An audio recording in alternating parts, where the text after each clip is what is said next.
maybe. Makers, la mette in mezzo, bella tiro, gol! Luka Modric, ha segnato Luka, ecco il gol del maestro! Hello everyone and welcome to another episode of the SempreMilan podcast. I'm your host, Ollie Fisher, joined once again by Anthony, the jubilant Torgrud. Yes, jubilant is correct. I predicted a win. It happened. I may not have won my parlay, which is a bummer, but I'll throw away $10 any day for a Derby win. So, and as far as I'm concerned, it's the first and only Derby win in history since it's the first match since we own the San Siro. So anything prior doesn't count. It's all been erased, and we are now up 1-0. So 100% win in all derbies. You heard it here first. Maybe because there were negotiations last season, we can count those as well. So therefore, we have won 4 out of 6. Yeah, anything that happened before that is totally irrelevant. Apart from the Champions League derbies, we still claim those. But yeah, we're buzzing. We're buzzing. It's a Monday morning. Well, just gone afternoon for me, but it hasn't felt so good to rise and shine and get to work, in my case, covering things for the site. And no doubt for yourself as well, judging by the perkier energy that I'm detecting. It just feels good for a Monday, you know? And that's one of the things. It can kill the week ahead, can the derby, or it can make the week ahead. And we've got smiles for a reason. Yeah. Before we dive into this week's episode, we've got a couple of games to talk about. Of course, the recap that we're going to do of the big one at San Siro on Sunday night, and the Lazio preview, the league game. We've got a weird back-to-back with them where we play them at home in the league and then away in the Coppa Italia. We're going to be previewing the league game because we will record again before that cup game is played. So yeah, we've got a review and a preview today.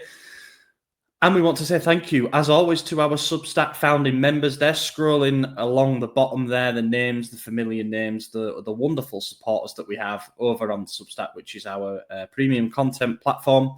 There nearly was some premium content posted last night, let me tell you that. Just really feeling good about things. Anyway, what you can find over on the Substack, as a reminder, you can try a week for free if you want to have a little bit of a trial period. The most recent video that went up was Stefano's instant reaction to the game. He sat down immediately after the full-time whistle. Him and Lorenzo did a live stream for the game, which was obviously very, very funny. Anyway, but yeah, then we do these post-match reaction videos. Going well on the views on that one, and the live stream last time I checked first thing this morning had over 5,000 views. So thank you to everybody who tuned in for that. We're going to try do more of them, especially for the big games. But yeah, got to join the boys for a big win. So yeah, you get a bit of a raw, unfiltered reaction from Steph, as you can see if you're watching by the smile on his face. It was positive for once. They also did a pub chat preview for the game, which went out the day before on the Saturday. Of course, the game has happened now, but always fun to look back and see what they picked out that was correct and things that went wrong, things that they got wrong, predicted wrong. And the most recent bonus podcast that we did was a tactical look back at the history of the Derby della Maignannina, pretty much from the COVID period onwards, the things that Pioli got right and then mostly wrong, how crazy last season was in terms of how everything changed. And we're now, several games unbeaten, 6 unbeaten. And yeah, we sort of did a bit of a preview as well, talking about how Kivu and Allegri, even though they play the same system, play things completely differently, and more on that to come. And then you've got a newsletter there as well. Isaac, bit of a derby preview in that you get a bulletin of all the best news through the week. Let's talk about the Derby della Maignannina. I'm calling it, and that is going to be the title. Sometimes I predetermine the title of these podcasts, and that's one of them. Yeah, man, we talked about the magnitude of this game in the preview, the fact that there were only 2 points between us in the table. Even though it's only 2 points, I think that adds a lot of weight to this particular game, because obviously Inter could have gone 5 points ahead of us, and that feels like a bit of a mountain to climb. Or we could have leapfrogged them. The latter is what happened. We have gone second in the table, 2 points behind Roma, who are somehow still the pace setters this season. But yeah, we got a massive, massive 3 points. It was peak Allegri ball, Allegrismo, Cottamuso, whatever you want to call it, winning by a nose. The boys dug in. It was an incredible show of heart. Like I'm really, really proud of this team. I spent all of last season saying, be really nice if we could just win some games by keeping clean sheets, even winning 1-0. And I'm getting my wish every single time in these big games. They're sweating for the shirt, everything that you want. And yeah, I'm really happy, as you can tell today. I'll throw it over to you. Yeah, I remember it was around January of last year. It was right after the Super Cup. I was at a buddy's birthday gathering sort of deal, and we're all sitting around talking shop, and one of the guys mentions, "Yo, what's going on with Milan?" We had started the downward spiral after the Super Cup win, and I just remember kind of exploding. It was the day of a loss, and I don't remember which loss it was. You go back and check. It was in January, but I just remember saying, like, this whole fucking team is dog shit. There's not a single good player in the squad.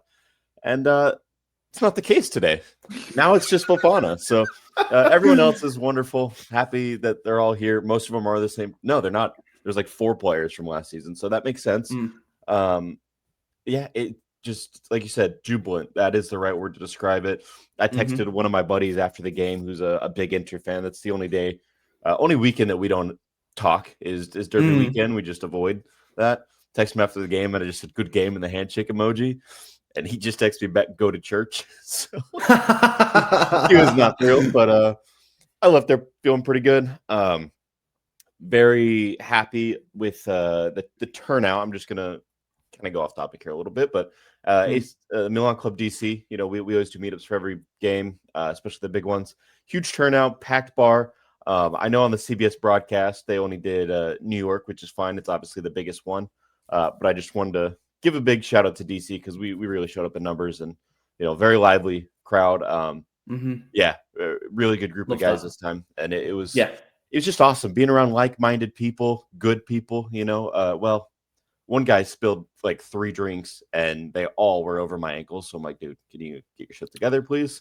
Damn, man. But no broken glasses, which is crazy because one of them was an entire like water jug base thing, and they're like, how did this not fucking shatter everywhere? But yeah, so it was a sign of things to come, bad or not broken. So That's bend don't break, right? Yeah.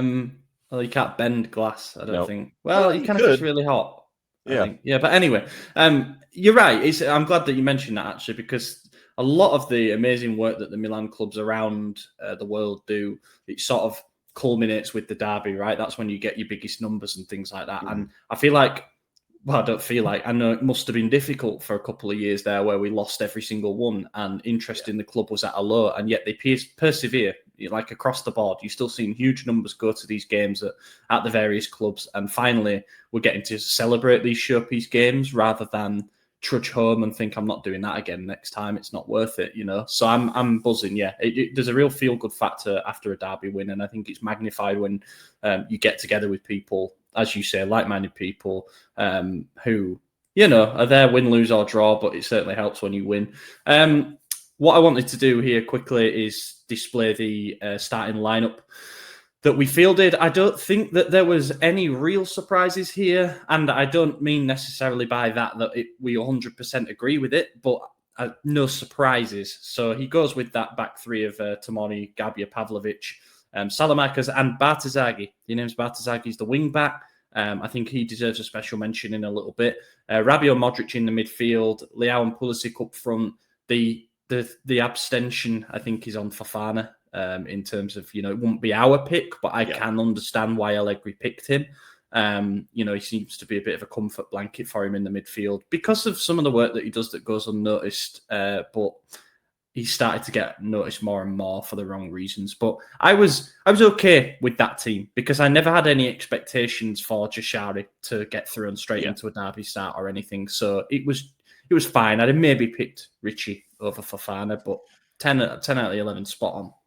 Yeah, 100% agree. I mean, this is the exact lineup that you and I said it would be, on the bonus when we predicted what we think it was going to be. We both said we'd rather Bartazaghi over Stupinian. So that was a nice semi-surprise. I know it went kind of back and forth on the final day on who would start, and then obviously it landed on Bartazaghi, who excellent game. Very happy with him, especially for 19 years old. There was a one moment when he kind of took a shot, but it was kind of whiffed, it curled out. And if Pulisic had like if he knew that that was what was going to happen and it wasn't going to be a shot on target like we anticipated, I think he could have got a foot in there and maybe got a nice tap in there, but didn't matter. Still fantastic, especially for 19 years old to show up in a derby like this. It was a big deal. Fofana, yeah, look, he's the guy that I want out of the squad. I'm not surprised he started. This is the team that was created over the summer. This is the team Allegri designed. Obviously, Yashari, however you want to say it, is supposed to slot in there. But given the, a leg fracture, it's understandable that he's not immediately starting a derby for his first game. So that's okay with me. Maybe I would have picked Richie, maybe even Loftus-Cheek. But nonetheless, there is a moment. You mentioned the things that go unnoticed about Fofana. Look, there was a lot of things he did wrong in this game, and I'll just fast forward here, a little spoiler alert. He will be my flop of the match, but there's one good thing he did that I want to point out, and it was very good on the goal. He won a challenge, got a header, got the ball off two Salamakers, which obviously led to the shot, which then led to the rebound, which led to the goal. So, without that moment, maybe we don't score, maybe we don't win. But nonetheless, one good moment, while it should be called out, is not going to redeem you for the full 90. But yeah, in terms of the 11, everything looks perfect. Having Rabiot back, man, oh my God, that was like, I almost forgot how incredible he was. To the point where when I saw him on the pitch, like in the first minute, and I saw 12, I said, "Who the hell is number 12?" I couldn't remember. He's like having a 12th man, so I think he's pretty fitting. Which is funny because we did play against 12 men, so. We did. I'd even go further than 12 with the way that all these Timu playing defense. So yeah. As an extra marker, and also the VAR room, I'm having them as being part of the part of the conspiracy. But as I said, 11 sort of went as we thought that it would do, and good mention there on Fofana for the goal. I think people have kind of not really mentioned that, it goes to show that every player can contribute to a moment, I suppose. Let's go incident by incident here, right? So I want to start the Maignan show with a save that he made to deny Lautaro Martinez in the first half. Displayed it on screen here. It was actually a nicely worked move by Inter. It was a bit more direct. A cross goes over to the far post. Thuram wins a knockdown, as he does. I thought he kind of had the better of us in the air for most of the game, to be honest. And Lautaro doing what he does, hanging around the penalty spot. He kind of jabs at it with the outside of his boot, and it's bending away from Maignan, heading to... Oh, wait, is this the wrong chance? This might be the header. Yeah, this is the header in the third minute. This is the header from Thuram, right? So, that's the Thuram header, and he keeps it out. This one, in real time, didn't look quite as impressive. I was going crazy. I thought it was insane. Okay, fair enough. But it's just it's a nuts save really, because you've got to react so quickly to it because you're starting to scan back across your goal in the event that he glances it into the far corner. But he goes near post with that header, which is perhaps not the most usual, and keeps it out with a really strong. I think he's both feet off the ground there, so it's like a full-on sprawling stop. Brilliant save. And then we move on to the second chance that I was talking about, the Lautaro one where he's waiting on the penalty spot and he gets off a shot with the outside of his boot. He's going away from Maignan. He gets this one's on the ground, so it's harder to do because you sort of jamming your hand in there, and he tips it onto the post. Absolute miracle save again. Look, again, spoiler alert, he's probably going to be man of the match for us and for quite a lot of people. But my God, did he... Decisive is an understatement, really. The worst part about this game was when the camera panned to the crowd and you saw the owner of PSG just randomly sitting there, and you think they wanted Mike. He's a former academy player. Whether he's there for Mike or not, he's leaving that game for Mike, knowing he'll be free in a month and a few days. And a penalty save, two magical saves in here. Whatever PSG offer him, double it. Just get this guy to stay. I don't care. Like, it's bankrupt the club. Yeah. I think that this showing those two incidents there, it's kind of symbolic of how the first half went. I'm not going to lie, as it has done in quite a few of the big games.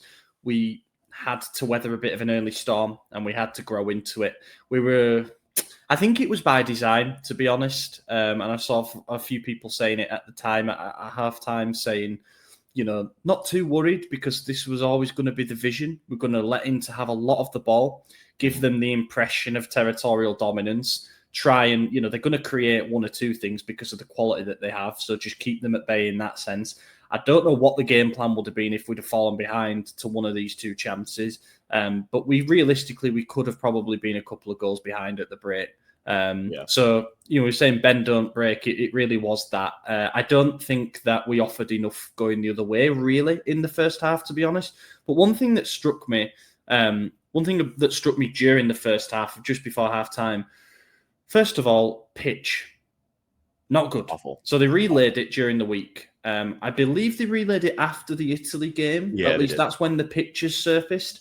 And the commentator on TNT over here said, got quite technical about it and said that when they relay the pitch, the important thing is not necessarily the rolls of turf themselves. It's how they knit together with each other, So when you've seen a bobble, it's because it hasn't happened, basically. It's not a smooth playing surface and it just hasn't bedded in properly.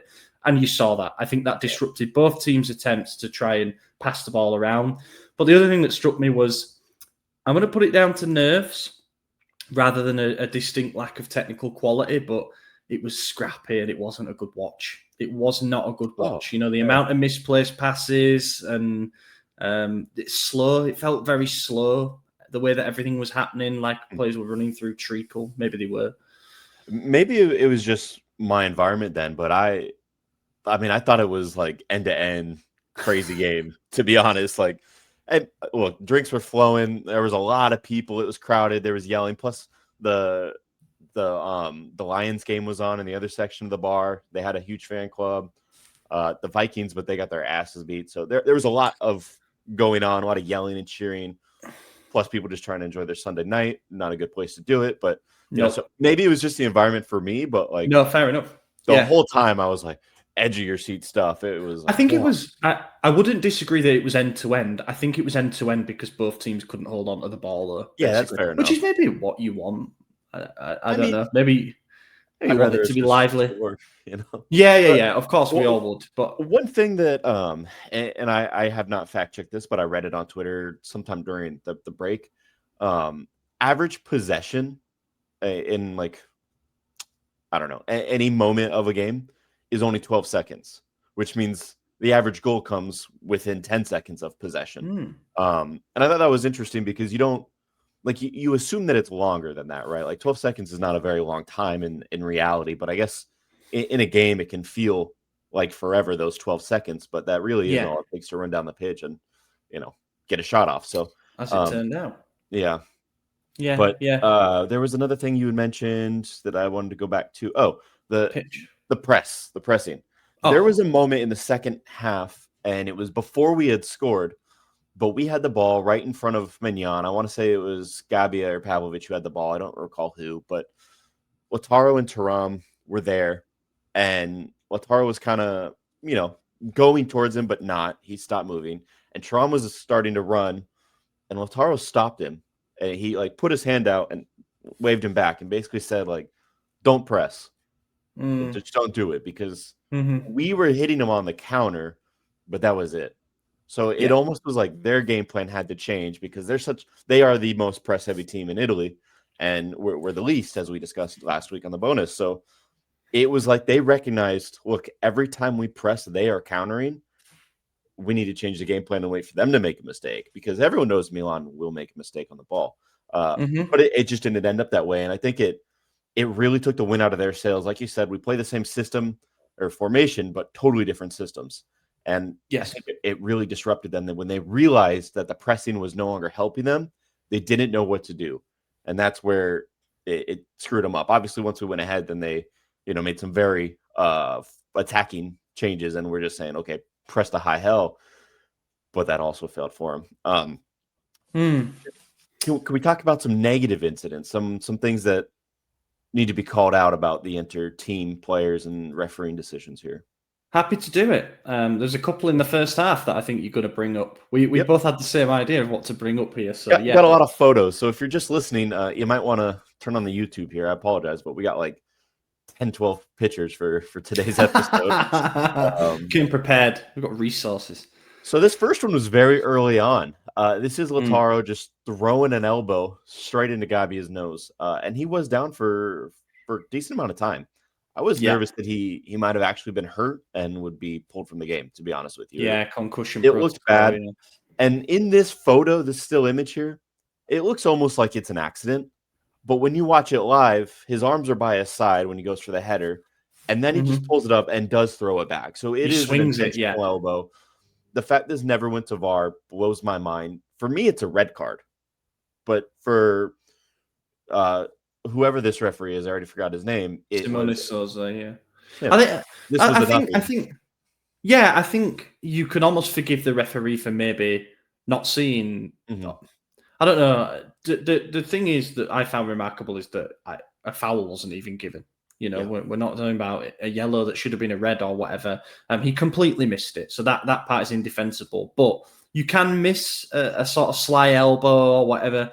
That's where the VAR needs to intervene and help the ref as an extra pair of eyes and say, I always think that slow-mo is incriminating and real time is, the other way. It's more authentic way to view things.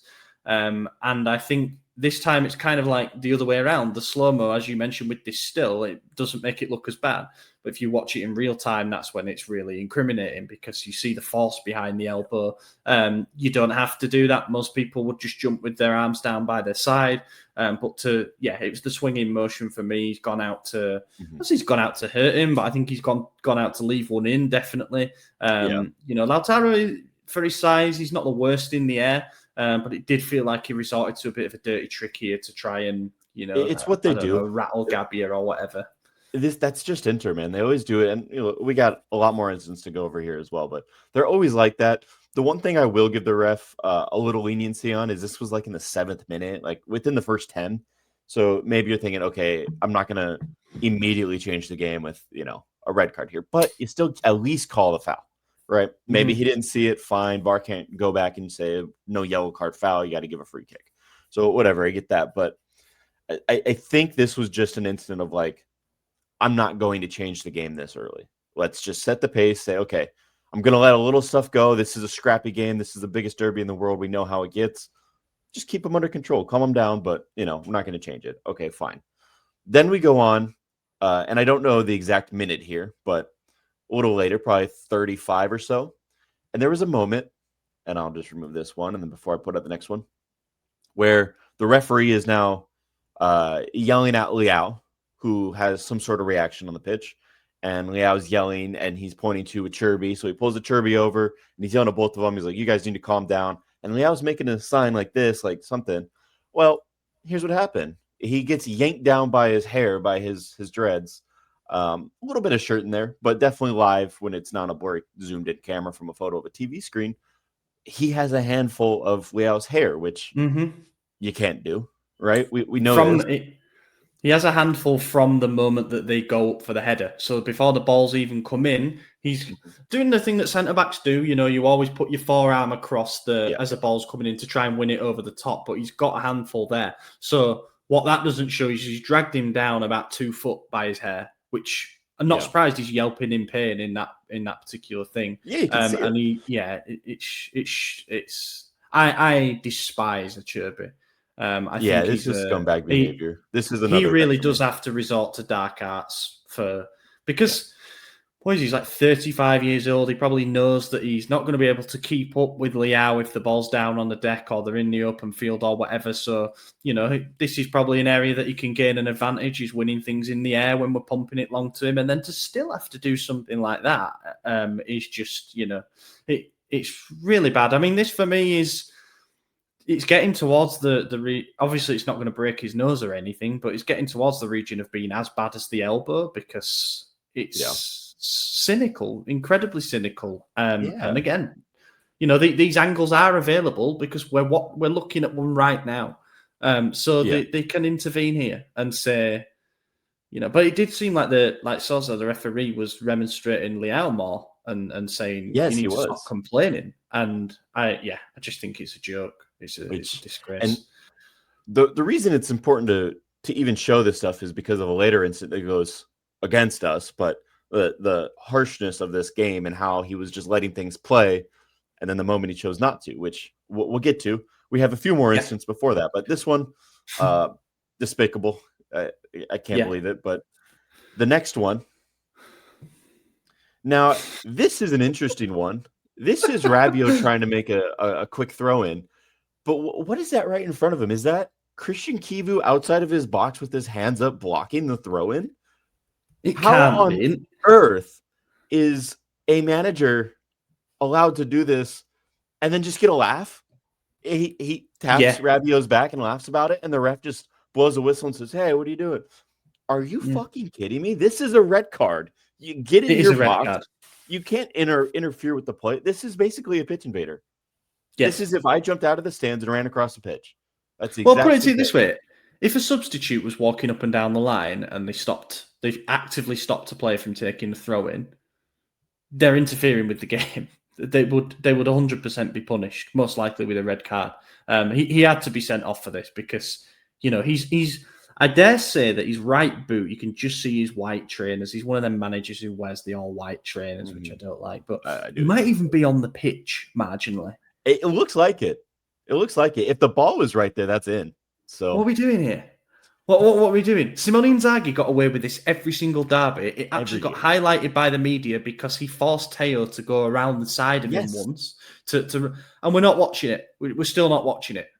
I'm not saying that Allegri's perfect. Allegri also sometimes breaches his technical area. He doesn't do it when a player's right there.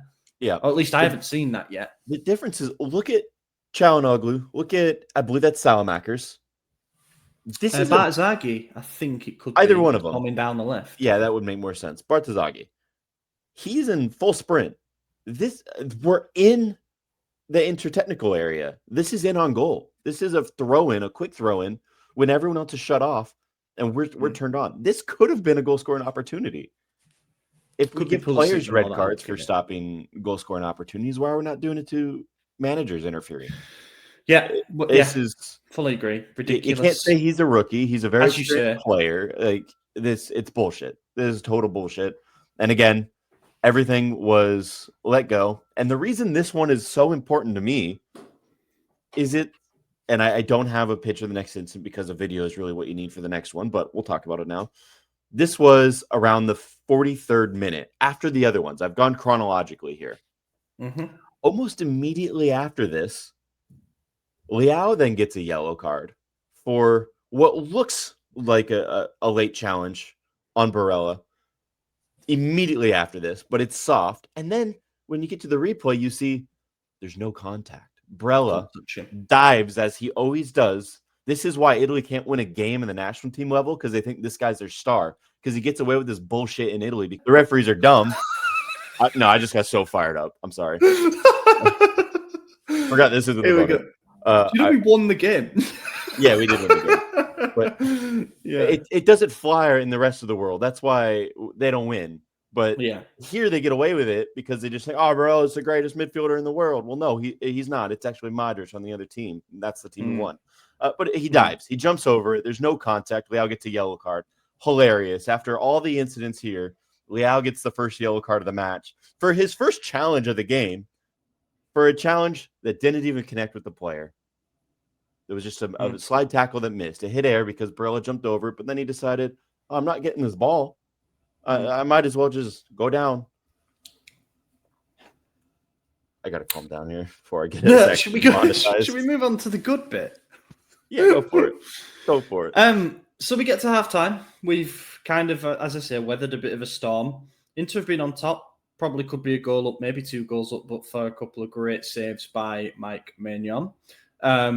No changes, which I thought was probably par for the course. We know that Allegri hasn't liked using all of his subs so far this season, and especially when I think in his perception a plan is being carried out well. And, I think we didn't concede a goal in the first half, so he would say plan's going fine here. And we grow into it a little bit, as we have done again in previous games this season. I remember after Juve After halftime in the Juve game, we certainly came into it a bit more. Atalanta, we sort of battered them at the start of the second half after we'd conceded an equaliser late in the first half. So we started the second half quite strongly. The goal, as we might have predicted, comes in transition. You mentioned it at the start of the episode, winning the ball back in a really, really important area of the field. Fofana dispossesses Çalhanoğlu, isn't it? I think. I mean, that makes sense given where it's at. Yeah, but it's a bit of a soft one, sort of goes over and the ball, gets swiped out, shall we say. And then that's something that you're always looking for, is can we create situations on the counter-attack where it's even numbers, at the worst, or in some cases we have more numbers going forward. And this was one of those where he has options to the left and right as he marches forward with the ball, spreads it to the right, to Salamanca's, who I think when he let go of the shot, just for that brief second there, or half second, it's like, what an idiot. Take it into the box. Take it into the box, see if there's a square on, a cutback, something like that. Take a chance for a higher percentage opportunity. And he just hits it low and hard with his right foot, and it's angling into the far corner. Sommer gets down and gives Pulisic a nice assist. He couldn't have parried it to a better place for Pully to be on hand. Yeah. And look, it didn't quite... We mentioned something in the chat. Right before the game, Akanji speaks to Daz and he gets asked, how do you stop Rafael Leao? And he says, I'll show you, hopefully. I think it might have been a bit tongue-in-cheek. I didn't see it live, but he said, I'll show you. He did keep Leao relatively quiet. And then he left his man for the goal. So maybe it wasn't Leao though, but there was a moment when Leao was on a breakaway and Akanji did sit him down. So yeah, that was annoying because Leao had a couple of those moments where he got one-on-one with his man and just committed to doing nothing again. It was one of those frustrating games from Leao. But yeah, Pulisic, right place, right time. He is sort of our number 9 at this point, isn't he? He scored 7 goals this season, 5 in the league. Continues to be decisive in the derby. He scored a couple of times in it last season. His 3rd derby goal in 8 appearances for him. It's 3rd since the start of last season as well. So I think that'll be like 3 and 5, maybe 3 and 6, last 6. But yeah, doing really well. Big game man. And I don't know. It's just that kind of predatory instinct that we've become accustomed to almost now. But just sensing where the danger is going to occur and being on hand. I mean, look. He'll score far better goals than that this season. He's tucking it into an empty net, but it's just, yeah. Oh, he said it himself that Maignan was MVP because he just scored an easy tap in or whatever, which fair play. So humble. Yeah, because I don't think that shot's as easy as we make it seem. Yes, it's a rebound and it essentially is a tap in, but it's still from a mostly tight angle, and it's not like Sommer just lied there. He did try to bounce up and save it again. So there was still... Yeah. Plus, he was marked. So I think it was more difficult than he gives himself credit for. But maybe he's just that good that it really was that simple for him. Who knows? I'll take either. But, yeah, humble guy. Yeah, loved it. A celebration that was... I noticed that they did a bit of a... I'm sure you had the same cameras, but when he celebrated, he does the jumping fist pump, turns around to Salamanca's, who's running over to give him a hug. And he just shouts, "Come on, Lexi, let's go." Like, Lexi, are we calling him Lexi? That is his girlfriend's name, by the way. Oh, is it really? Maybe yeah. Force a habit then. Yeah, I think so. But yeah, brilliant. Of course, to score a goal directly under the curver as well. Bit of a strange situation that surrounded all of that, which I think we should mention now as well. So, in case you've missed all the background, there was an investigation into both Milan and Inter's ultras, which led to them not coming to the stadium, to then come into the stadium, but not with their usual flags and banners. Then eventually they've been approved. I know the Curvers should have been approved to come back, but under a new banner, which was Sondalizio, which basically means partnership. So like Milan Collective type thing. And that's the banner that they displayed instead of Curva Sub Milano in front of the second tier that they're in. And then he got told the day before the game that is also banned now. They're not allowed to bring that in. No justification was given by the authority, just that it's part of a new investigation that apparently the group have not been made aware of. So there were some rumours in the hours before the game that they weren't even going to show up. that they were going to protest by not coming to the stadium. And then it was like, well, what might they do? You know, might they bring the banner anyway? Might they do a walkout or whatever? But then they announced that they're going to come because the team deserve the support. The team and Allegri have nothing to do with it. And therefore, yeah, they should be there to cheer on the team. And I respect that. That's the right thing to do. And from the goal onwards, all you could hear was our fans, which I thought, in fact, for the full game, all you could hear was the Curva Sud. So I'm still calling them that because it feels right. Yeah. But yeah, and then before the game, they somehow, at a few hours' notice, arranged themselves in such a way that they spell out that banner in lights, in phone torches. There was a little cheek to it as well. I don't know if you caught it. The No, SO in Sodalizio was a 5-0. Yeah, it was. I'm just looking at the picture now. It is a 5-0. Do we have it here? Can we get it up or no? Yeah, I'll get it up right now. Yeah, I'd never even noticed that. Whether it's just because it's like a block S, but it's a perfect. It definitely is a 5. The O looks like more of a rectangular square. So there's another photo like dead on where you could tell better, but I mean you could make out that is can maybe see it a 5. And maybe it's unintentional, but I'm keeping it as intentional because this is a Curva Sud and they are cheeky like that. They were always going to make notice of that Champions League final in this first derby. That was something that was said, is that so the decision was made that neither side were going to do tifos for this game, just because I think they're under such scrutiny at the moment that I think they're worried about what would get cleared, basically. So they could go to so much time, effort, spend a lot of money to do these displays, and then, you know, if they banned a banner, they were going to ban any display that was slightly provocative, which is a shame that we've got to this point, because that's one of the best things about the derby, is when they unveil these huge choreographies taunting each other. But apparently that was what was planned, was something a bit bigger as a taunt for the 5-0. But yeah, never saw the light, because don't know, the authorities seem determined to sour things again. But I thought that was brilliant. You know, they get good and bad press, and I think some of the bad press has been justified, and hopefully they've got rid of some of the vermin that were in there. But when I saw that, and I explained it to my girlfriend who was watching the game with, just like, she was in awe, as if, like, how clever is that? How have they managed to do that with? I think that particular section holds 12,000. Just coordinating 12,000 people to do something like that. It's incredible. It's perfect. Like the dead space to have no one light up a phone. Like they did such a great job with that. It's incredible. And I love that all around it are the Inter colors, because obviously we're the away team. So like Inter was still trying to be cheeky with their little blue pieces of paper. And we said, no. Here's this.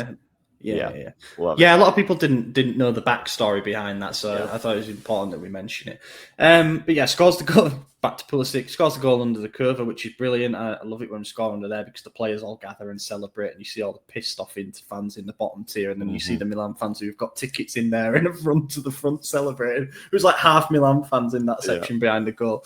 And then, sort of as you'd expect, you know, we score the goal and we retreat into a bit of a shell. We invite pressure. They're loading in cross after cross. I was screaming at the TV because we allowed DiMarco 10 yards of space to cross a fair few times. But we just, pretty much anything that came in, we dealt with really comfortably. I don't think it was Inter's best game from a crossing perspective. I say that because they had 9 corners. They hit the post with one of them, a Cherby with a near post glancing header that thumps off the outside of the post. But yeah, they loaded a lot of balls into the box, and not many of them with much quality, to be fair. So I think that's something that they'll probably have regrets about. But then we come to the controversial incident inside the final 20 minutes. Have we got a picture for this one? I don't actually, because I felt like a still image of this one also doesn't do it justice. That was what I was afraid he was looking at on VAR. Was the still image. And he did start with the still image, which I knew right away. I was like, okay, this is getting given. But I'm assuming we're talking penalty, correct? Yeah, we're talking penalty. I took one for an article that I did. You're right. This is the very still image that he was sent to look at. And I think, you know, he's shown a few, he's shown that still. He's shown a couple of replays, and when the replays are ongoing, the slow motion and stuff, and then it shows that kind of wide angle where you can see everybody in the box, and it doesn't even look like the contact's that bad from that angle. I'm thinking maybe he's asking to see a few angles, and he's going to do what whoever it was it della did the other week and be like, no, I'm happy with my decision there. I'm gonna stick with it. I think it's a natural game dynamic. But no, he then goes for the announcement and says that red number 31, because they have to say the numbers rather than the player names. But yeah, he says that Pavlovic sort of takes him out off the ball. I find this a funny one to judge, to be honest. I'm sort of in the camp that, like, if it happens the other way around and it gets given, we're also like, yeah, he had to give it. But I'm not entirely thrilled about it because I'm worried about the general direction that football is going in, where we're heading towards it becoming a non-contact sport. Because if Pavlovic is not allowed to try and block a cross inside his own box because he's worried about what might happen when the ball is 5 yards the other way, you're getting into really dangerous areas. Now, I think what the incriminating part here is that he's gone studs onto the top of his foot. Yeah. So it might be one of those where if it happens in the open field, they're VAR checking a red card for a stamp with the studs. So I think that when you factor that part in, if he maybe just takes out if he maybe just like flicks his heel or whatever, I think the fact the ball's gone means that you're not going to get this given. But I think maybe the fact that it's a stamp, he's seen that and he's thought, I'm going to give it. As I say, I think it doesn't sit 100% right with me, but I just knew it were being given when we see that still. Yeah, it's kind of the same thing. Knew immediately when VAR was called, okay, he's going to give this. And I get why, right? Like you said, studs on top of the boot. It's hard to argue against it, especially when you look at this still image. But this still image does not tell the story. And that's why VAR, this was the criticism of VAR coming in from the beginning, right? Was that it was going to take things out of context. It was going to make things look worse than it is. You're going to overanalyze every little incident, and you're going to ruin the flow of the game. And this is a prime example of that because it really is. They both played the ball at the same time, right? When you're defending, that's how you put your foot in to stop the ball because it's going to go up. So when you're moving your foot down, you're stopping that trajectory. Now he missed. And he stamps him, but as you could tell from the blur of the still image, both legs are moving in that direction. He wasn't aiming for the leg. He was aiming for the ball. Everyone knows that. He got the cross off as well. So it didn't even impact the play of the game. In fact, Inter kept possession for a good 30 to 40 seconds after this. It was a while that they had it. They were passing around because even they didn't think there was a penalty, right? They didn't just kick it out. If they immediately said, yeah, Thuram's hurt, what the fuck? Like, this is a penalty, they would have just kicked the ball out. That's what they always do, right? They're always looking for the penalty. So the fact that the players even thought, there's nothing here, get up, let's keep playing, it is a bit, I don't know. It's just frustrating. It's another one of those things where, like, you're right. If it was us the other way around, we were 1-0 down, I would say, come on, give us a penalty. Give it to us. Yeah. And I watched, after the fact, CBS does watch-alongs that I've never watched because I'm always watching the game. But I watched highlights of the watch long after, which was really funny. I'm going to start doing that more. It was hilarious. But they got to this point, and Mike Grella and Nigel Reo-Coker were debating it. At first, Nigel Reo-Coker. Wow, that's a throwback name. Troy Denny was also Troy Deeney. Yeah. That was a weird one. And then Marcos. It was kind of a weird cast. But anyways, so Nigel and Grella, they're both at the same time like, no, there's no chance. You cannot give that. Like, it's against everything. And as they're watching it again, Nigel's just fired up. Like, no, this is not fair. This is injustice to football. This is criminal, blah, blah, blah.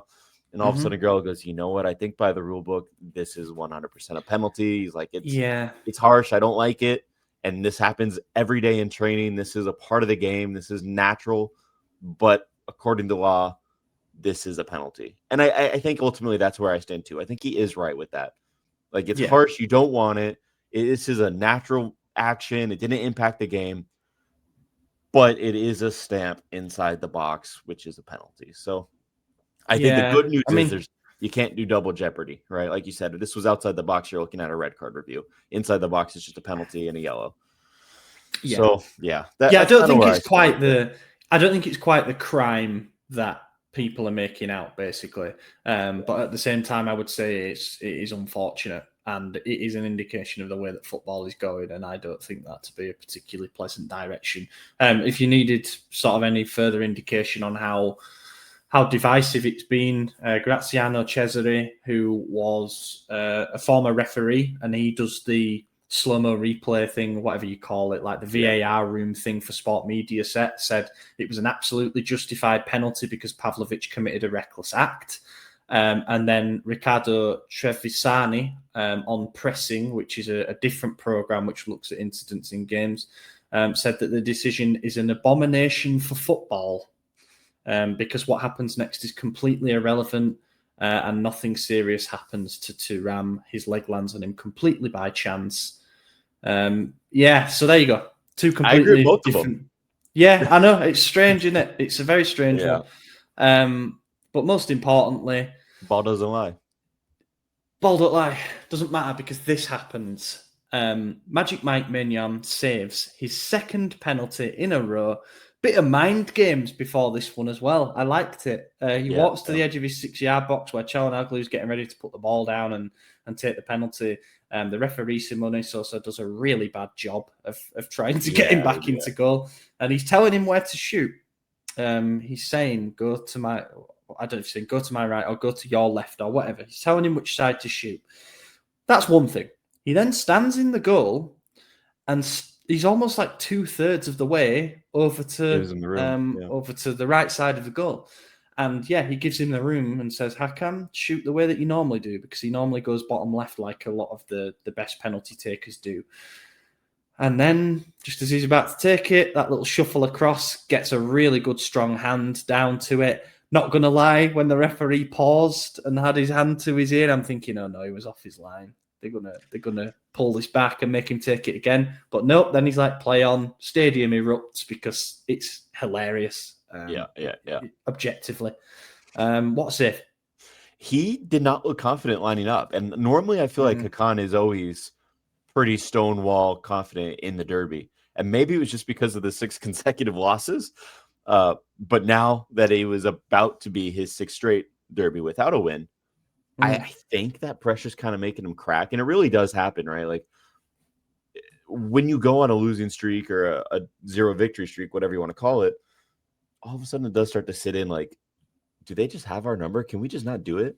And the opposite happens as well, right? When you just keep winning, you go, we can't lose to these guys. We don't lose to them. We'll always win. And it starts to create that gap. Now, obviously, all losing streaks and all winning streaks come to an end eventually, but today was not that day. And I mean, look, it wasn't even a bad shot. It wasn't a bad save, really. It was could have been a bit more in the corner, but yeah, that's true. But it wasn't. So that's where we are. And the follow up from Maignan as well to then swat it out was fantastic. Yes. And I think that's where they were looking because I wasn't sure who else was there. There was a Milan player that was close, and it looked like it skimmed by an arm. And I think that's what they went to check, and they immediately said touch. That's what I thought, but also I was jumping up and down, high-fiving people, so I wasn't fully focused. But that's where my brain goes, was like, maybe there's another penalty here, because why wouldn't there be? It's the derby. What a guy. And I liked after this game that Pavlovic went over and gave Mike a hug and kissed his head, because he's basically saying bailed thank him you. out. Yeah. Yes. Yeah. One last incident to talk about though, for me. And we mentioned the penalty, it's not quite a crime. Something that is a crime is this. What the hell? It's kind of a funny thing. It's he's just trying to grab a ball. There's no card here, but also what just a really interesting visual. Yeah. That's poor Ruben Loftus-Cheek is getting a prostate exam live in front of 74,000 people, but involuntary supervisor DiMarco there. Yep. Medical degree. Yeah. I thought that was a foul as well. I'm not going to lie.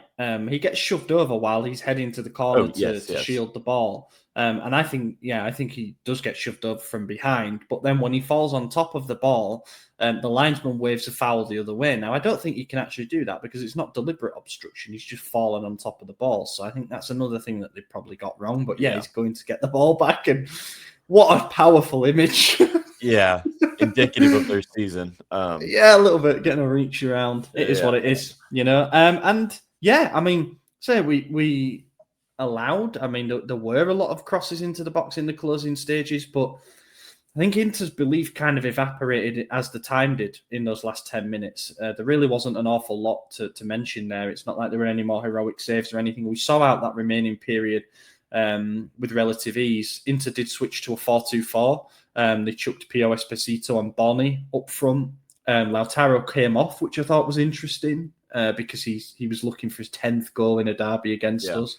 But yeah, they definitely went direct. But anything that came in, we dealt with it brilliantly. And it was another really, really rigid performance against a team with a lot of quality.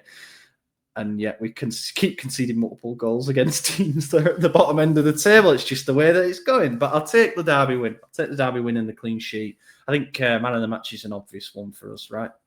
Yeah. I'm just going to put full-time stats up here in case there's anything to talk about. One thing I keep seeing going around Twitter right now is, Inter fans talking about having more possession, more big chances, more shots, more corners, more XG. None of those count for a goal. So the only counterpoint to that is 1-0 Milan. And that's that. Our XG was 1 on the dot. And that's how many goals we scored. Theirs was 1.6, and yet they didn't score any. So at the end of the day, it's all bullshit. Football's simple. Get in the back of the other team's net. That's it. Yeah, as Allegri said. Yeah. Also, 0.95-ish of their XG is from the penalty, which obviously wasn't converted. So in terms of open play, they actually, according to that, created less dangerous chances. Doesn't feel that way with like the Thuram header and the Lautaro shot that hits the post, the Cherby hits the post and things. But possession's dead. Yeah. Basically, just let them have the ball. That's fine. They had 3 times as many shots. They had double the shots on target. They had 9 corners to our 1. There was a report in the week that said that we've been working hard on the training ground when it comes to set pieces. And I think barring the Acerbi header, we saw that. We were really, really good. Yeah. As I say, it was just a case of everything that they loaded in went back out. And I think that's all you can do. Is you've got to defend almost agriculturally at times. And we did that. Yeah. One last reminder for Inter fans, because I've seen that mentioned a lot as well, is, the times that they hit the post. When you hit the post, that's a shot off target. It is. It makes no difference whether you hit the post or you send it into the third tier. It's the same thing. So it didn't go in. The one that counts is the one that goes in, and that's the one we got. Yes, indeed. Well said. Top of the match, then I'll say Maignan. I mean, I think Pulisic does deserve an honourable mention because obviously he scores a goal, another massive goal, another derby goal. Also, his work rate was just ridiculous. To say he's only just coming back towards full fitness, the amount of running that he did compared to say Leao and even Nkunku when he came on, he is an engine, he's a machine, and I don't know where we'd be without him, quite frankly. But yeah, there was a sea of very encouraging performances. I think the 3 centre backs, Pavlovic penalty incident aside, I think the 3 centre backs generally were outstanding. Bartizaghi at 19 years of age, his first derby start, you would not have been able to guess. There were 21 years between him and Modric playing next to each other on the left side of that midfield there. And which is more than the years he's been alive. Yeah, it's a generation gap. And yeah, you wouldn't have been able to tell. It was a really mature performance from Bartizaghi, who did very well when it came to cutting out the supply. He did more of a defensive role. But then when he got forward, as you kind of mentioned, there was that one moment where he sort of shanks across that could have been I think he's going for a shot and he kind of drags it, and Pulisic, maybe if he'd reacted sharper, could have turned that in. He could have had a derby assist, but I think he'll just be happy with the win and the clean sheet. Flop of the match.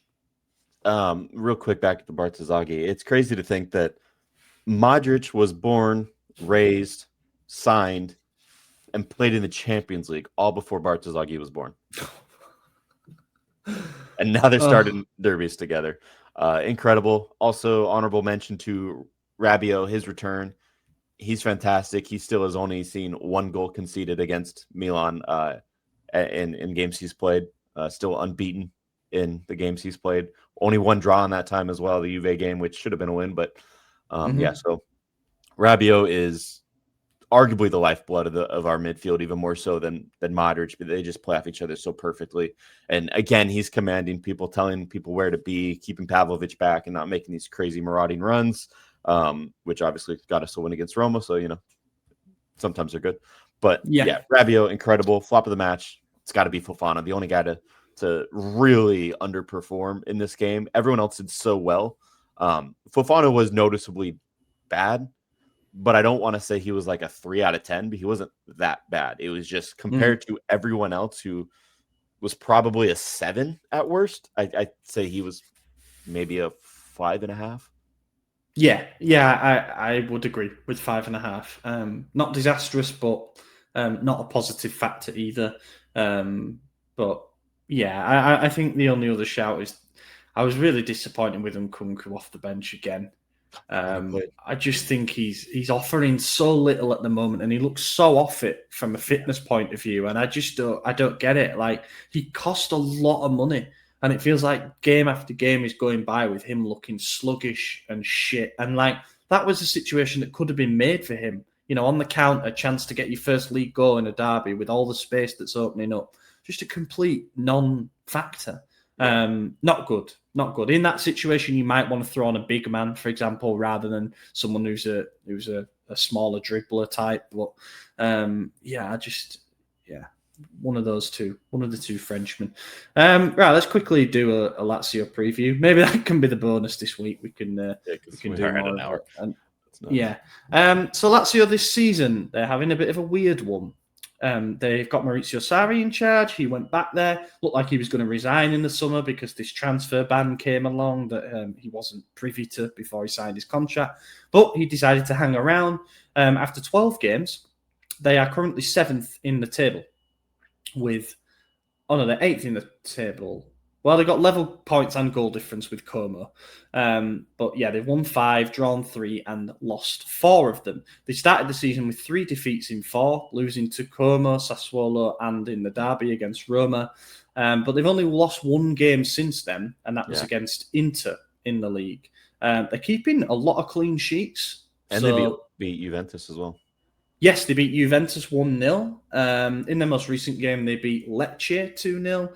Goals from Guendouzi and Tijani Noslin.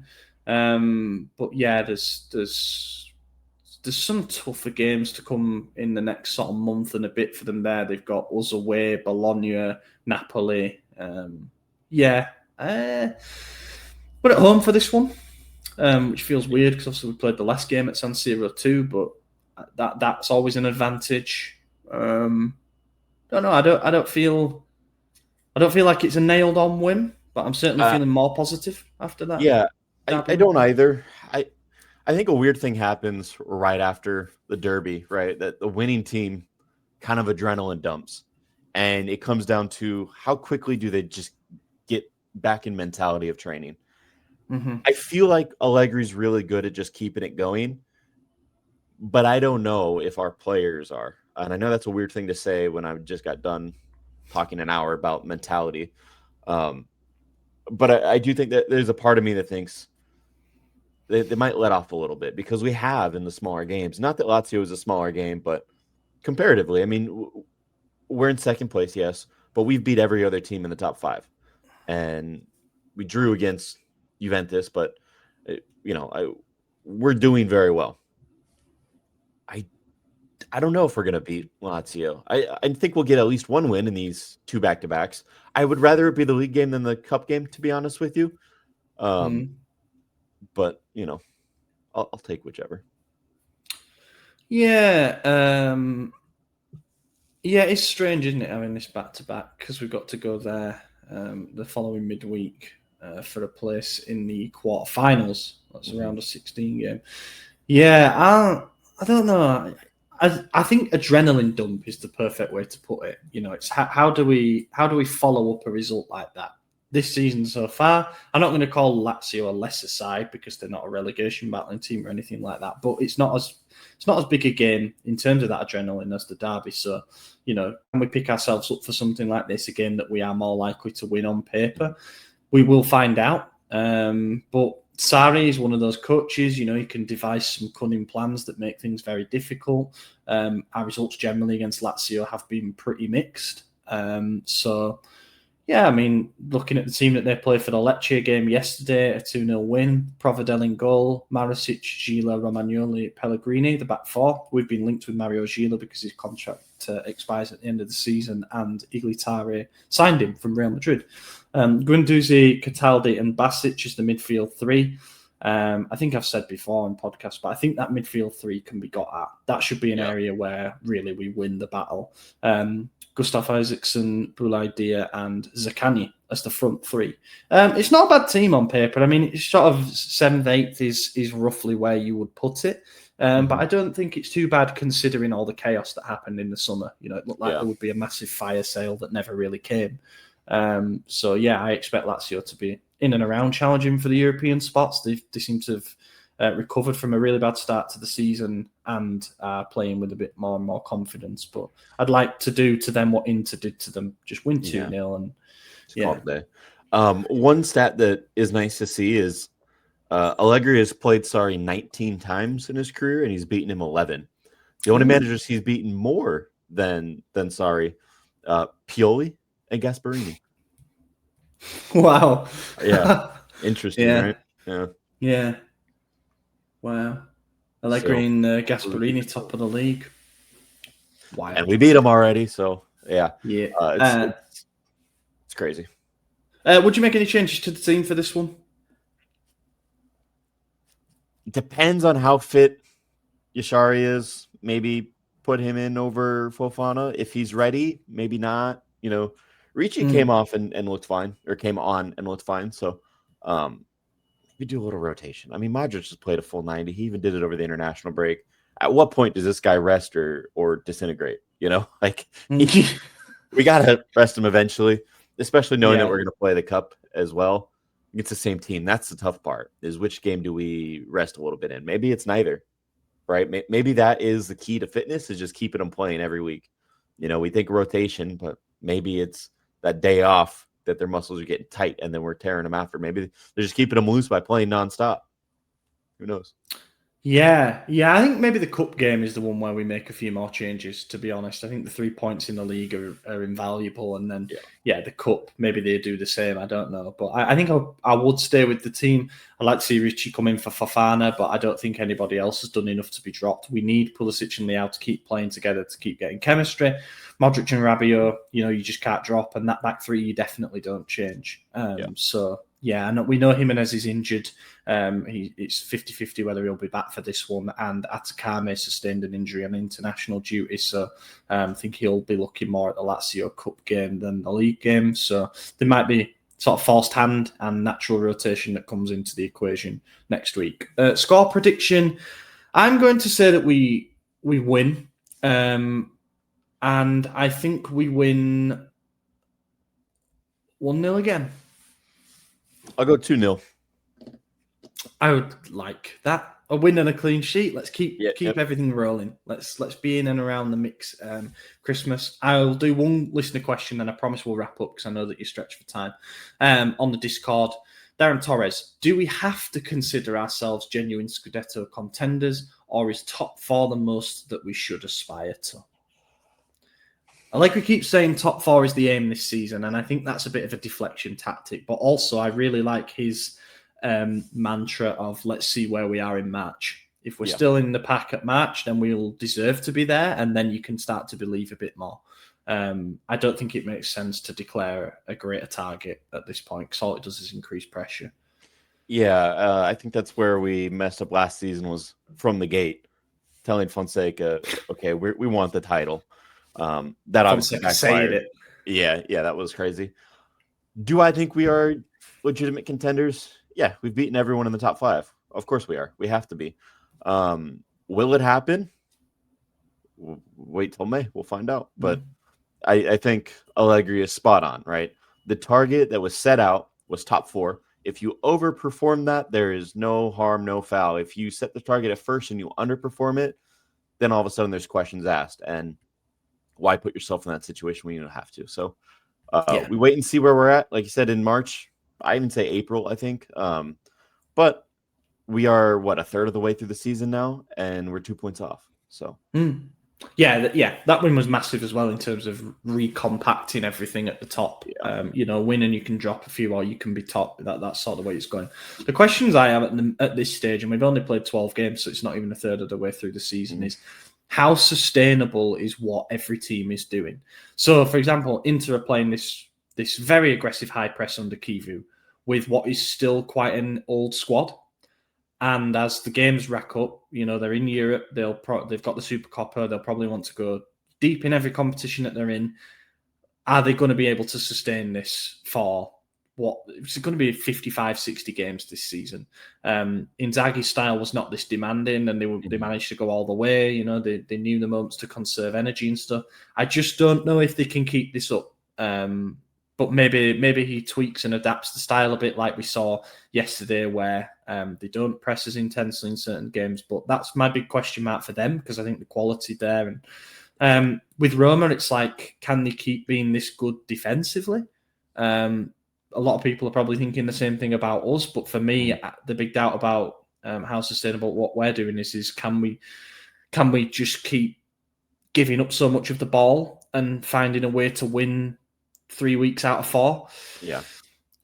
We need to find a way to put away the lesser teams, without a doubt. And we've been in some great situations against those teams that we've then spurned. So when you're building from a base of like, we're very good against the teams around us, I never think that's a bad place to be. And I just hope we devise that strategy for seeing out games when we take the lead against, teams in the bottom half of the table. But just generally, is it sustainable to keep sort of riding your luck a bit and having so much pressure and still withstanding it? Or are we just kind of in this bubble of self-belief at the moment? We will find out. With Napoli, my question mark is Conte. Is he going to blow up? He basically already has a little bit, but they responded with a really good win against Atalanta. I just always question how sustainable Conte is. There were talks of him leaving during the break, which is crazy. Honestly, I don't think they were ever in turmoil or chaos. It was just they lost a game. That was it. Yeah. Or they didn't even lose. They drew, right? I don't remember the exact game it was, but maybe it was a loss. They I don't know. Conte's quick to explode, and so is De Laurentiis. I'm shocked that the relationship has lasted as long as it has, to be honest with you. My question mark for them is, how are they going to do with their injuries? Lukaku's been out all season. Yeah, he's going to be back for the Super Cup against us, but Anguissa just went down. He's got their most goals, most assists. He's their best player this season. He's gone down. De Bruyne is down. He's got another 3-4 month injury. I mean, how are they going to look? Plus, they're playing in the Champions League again. They're not doing well. But that's another thing to take into consideration. Inter's high press, like you said, they're getting exhausted. They're an old team, and they're in the Champions League. And they haven't played any of the tough matches yet. They just now are going to start because they've gotten their 4 easy games out of the way. Look at Roma. They got Atletico Madrid away in midweek, and it's like, they go from us. Marcus Thuram said after the game that we are, along with Real Madrid, the best counter-attacking team in Europe, which I thought was high praise, really. But they're about to go and see another one. Simeone's not going to take the game to them. So yeah, I think the only team that can maintain their form is Roma, just because Gasperini has a way. He always does that. At least he did at Atalanta. But I don't know about the others. I mean, Juve's already gone through managerial change, which in a weird way almost writes them off. But it is early. They could come back. They're not far from the pack. So who knows? They looked pretty grim against Fiorentina, though, and in the derby against Torino. So I don't think it's clicking in general for them. I think the more you look at it, there's a lot of parallels between us and Roma, isn't there? Like the ridiculously improved defensive record, the fact that we're winning games despite neither of us having a number 9 scoring goals or a traditional number 9 scoring goals. There is a lot of similarities there. Let's just hope that we can outlast them. Speaking of lasting, thank you if you made it this far. Obviously, we've had a lot to talk about in this episode, but hope you're having a fantastic start to the week, as we are, because of that big derby win. We're back late. Oh, not we. You are going on vacation. Enjoy that, mate. You've earned it, and you can wear your Milan shirt. My first episode, and who knows how fucking long. It'll be a while. So hopefully that doesn't spell defeat. Yeah, because if that's it, we're going to have to sign you up to an every episode contract if we lose the game against Lazio. But yeah, I'm back with probably Ben for a bonus pod later in the week. But yeah, in the meantime, have a fantastic week, everybody.